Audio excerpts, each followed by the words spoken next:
ಇವತ್ತು ಕನಕ ಕಾವ್ಯ ದೇವಿಗೆ ಕಾರ್ಯಕ್ರಮ. ಕನಕದಾಸರ ಬಗ್ಗೆ ಇವತ್ತು ನಾವ್ಯಾರು ತಿಳ್ಕೋಬೇಕಾದಂಥದ್ದು ಏನಿಲ್ಲ. ನಮ್ಮ ಬಾಲ್ಯದಲ್ಲಿ ನಮ್ಮ ಶಾಲೆಗಳಲ್ಲಿ ಕನಕದಾಸರ ಬಗ್ಗೆ ಆವತ್ತಿನ ಪುಸ್ತಕದಲ್ಲೂ ನಾವು ಓದಿದ್ದೇವೆ, ಇವತ್ತು ಓದ್ತಾನೆ ಇದ್ದೇವೆ, ತಿಳ್ಕೊಳ್ತಾನೆ ಇದ್ದೇವೆ.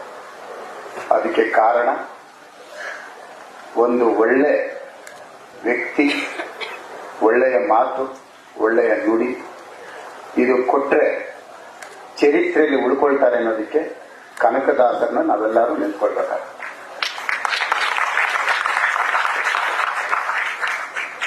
ಇವತ್ತಿನ ದಿನಗಳಲ್ಲಿ ಬೆಂಕಿನ ನೋಡಿದ ತಕ್ಷಣ ಫೈರ್ ಇಂಜಿನ್ ಇವತ್ತಿನ ದಿನ, ಆದರೆ ಜ್ಯೋತಿಗೆ